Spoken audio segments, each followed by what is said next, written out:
Untuk madaa odoo kaasuu baanne. Do you know gaafa Stanford University seenee waan tokko barreessuu eegalu hayyoonni Oromoo diidamii wayii ta'an akka Stanford irraa ari'amuuf abbaan isaa nama fixaa jira abbaan kiyya bar qaata du'e jennoon nuti Oromoof qabnu kan Tigraay irratti qabnu tokkuma warri waboo deeggarreettan akka ijoollee san hin miinetti of eeggannoo godhaa because we know what's going on hin qoqqoodinaa ijoollee isinitti himna walitti hin naqinaa leave them alone waan hojjetamu ala kanatti eega dhufne waan agarre baay'ee jira waan nama qoqqoodu waan nama lubbuu fi kennee jiru gartuutti qoqqoodee wal ficciisuudhaaf shira mun beeyna bar ta'a keessaa kana nu miti kan ijoollee san miidhaa jiru nuyi hamma humna keenyatti hojjechaa jirra namni hojjetu waliin lolu kataa'ee odeessuuf nama walitti naqa isinitti hima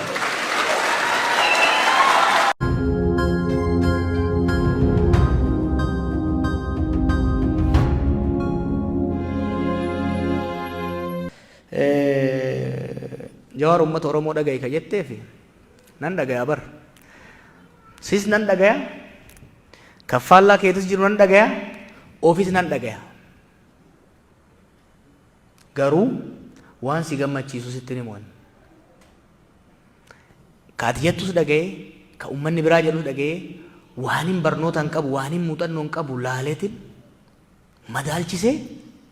waan saba kanaaf biyya kanaaf ta'u jedhu hima kun si gammachiisuu dhabuu danda'a ani garuu si bashannansiisu as hin jiru ani ilaa dhiisa harka dhiisa ummata miliyoonaan baasee jira hin danda'amu osoo jedhu qabatamaan hojii hojjedhee agarsiisee jira ani faaruu hin barbaadu faarfamee nagayee jira bakka amma jirutti umriin amma jirutti yoomiin du'aa isaa hin beeku sadarkaa amma jirutti qeeqa sodaadhee balaaleffannaa sodaadhee waan ummata kana qilee hamatti galchu hin lallabu'an ani waa meeqa keessa dabreera waan nan hojjedhe jedhu waan hin baradhe hojitti raawwadhee osoo agartan hojjedhee agarsiiseera hojjedhe gaafsanillee osuma akkanatti mormamuu bar hin beeytanii miti reefu girmaan jee ture gaafa biyya kana dhufu opiidiyootu ergeedhan duula meeqa godhame waan tokko madaa odoo kaasuu baanne do you know gaafa Stanford University seenee waan tokko barreessuu eegalu hayyoonni Oromoo diidamii wayii ta'an akka Stanford irraa ari'amuuf abbaan isaa nama fixaa jira abbaan kiyya bar qaata du'e barreessanii turan bar I never took it personal and I don't take it personal waaqi rabbi hoggaana uumuu saba kanaaf waa buusi jedheeti hamma danda'e buuseera gara fuulduraas karaan itti amane warra waliin amannu wajjin hojii qabatamaa saba kanaaf ta'u ummata hin dhaggeeffanna ummata irra deemnee hin dhaggeeffanna garuu waan popular ta'e qofa I was a populist I have done it bar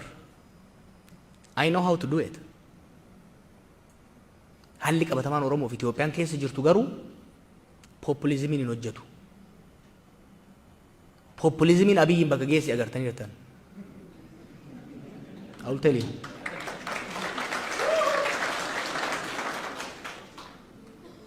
amma kan barbaachisu nitti himu it requires honest serious conversation san immoo godhaa jirra waan akkana televizyinii osoo hin ta'in qubatti hayyoota keenya wajjin manguddoota keenya wajjin biyyattis godhaa jirra ammallee hin goona haala qabatamaa jirru keessa jiru laallee biyya ceessuudhaaf kan itti deemu ta'a jechuudha waa'ee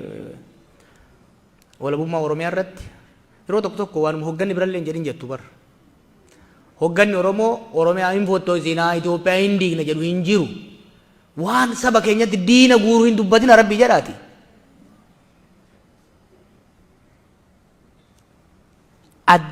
even the farthest left qabsoo Oromoo keessatti ummanni Oromoo hiree isaa ofiin akka murteeffannu aangeessina jedha malee hin diignaa hin fottoksinaa this is negatives nuyi garuu akka kaafaa'utti paartiidha nu gaafan aktivistii ture humna gama maraa jiru qabadhee deemu waan hin qabuuf veeg ture ejjennoon kiyya garuu hoggaan paartii seenu ejjennoo clear ta'ee paartii qabuttan seene nuyi Itoophiyaa tokko taate ta federaalawaa taate sabni Oromoof saboonni biroo ittiin of bulchan biyyammoo waliin bulchan jaaruu barbaanna ejjennoon keenya veeg ta'uu hin danda'u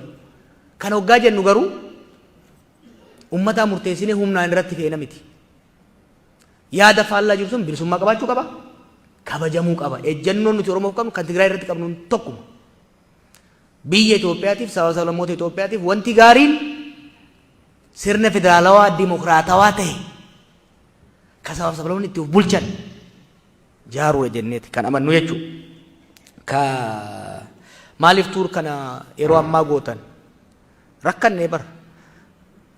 yoo achi turre maaliif nurraa turtan maan dhufnee jedhan yoo dhufnu immoo maa dhuftanii jedhan ilaa isin yaanne isin dubbisuu barbaanne tokkoffaa yaada qabnus dhiyeeffachuu barbaanne kanaaf dhufne ka waboo wajjin nuyi waboo gargaaruu hin dandeenyu nuti paartii karaa nagayaatiin galmaa'ee seera biyya sanii kabajee hojjetu san qofa osoo hin ta'in waboo wajjin garaagarummaa tooftaa qabna nu qabsoo nagayaatti amanna isaan qabsoo nagaa hin hojjanne jedhanii qawwee kaasanii qabsoo hidhannootti jiru akkasii miti nuyi akka paartiititti tooftaa fudhannee jira tooftaan biraa doongora jennee namannu garuu why don't you give us credit biyya xiqqoo wayaa nagayaa dubbachuun waboo jettee yaamuu dhiisii cinama goruun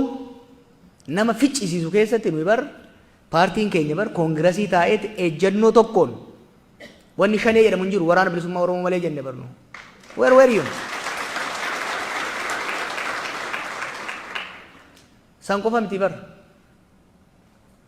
dargaggoonni kun waraanni kun dhiibameet ba'ee shiftaa miti it's not a rebel without cause it is a rebel with just cause the government must sit down and negotiate jenne finfinnee teenye diaspora teenye mi bar finfinnee 4 kilo cinaa teenye dubbanne bar kana we know what we're doing garuu warri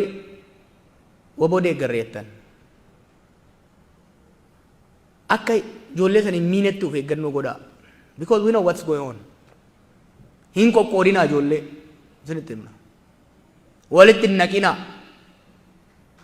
leave them alone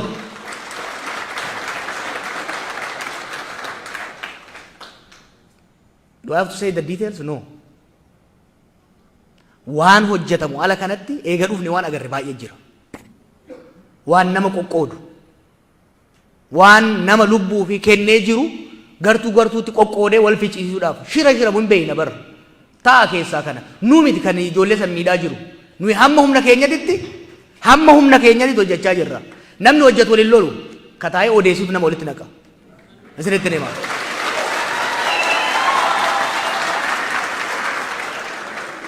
kanaaf how about you put your money where your mouth is put it there action speaks louder than words okay whatever you do don't be destructive force whatever you do don't be destructive force nuyi karaa itti amanne jira yoo dandeessan gargaara yoo dandeenye karaa hin ta'a jettan san gargaara garuu negative energy ila nuyi ummata keenya keessa jirra ummata keenyatti gaddeebina waan hojjannu waan dubbannu hin beeyna wanni guddaan diaspora irraa barbaannu maal akka ta'e isinitti himu it's not your dollar no we want the dollar but it's not the most important the most important is toxic energy nutti hin ergina ummata ajjeefamaa jiru hidhamaa jiru beelli rakkisaa jiru waan uffatu hin qabne bakka bulu hin qabne summii itti gadi hin facaasinaa summii itti hin facaasinaa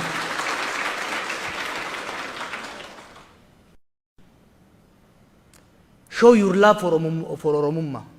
show your love for your brother and sister show solidarity kan waan jedhaa galatooma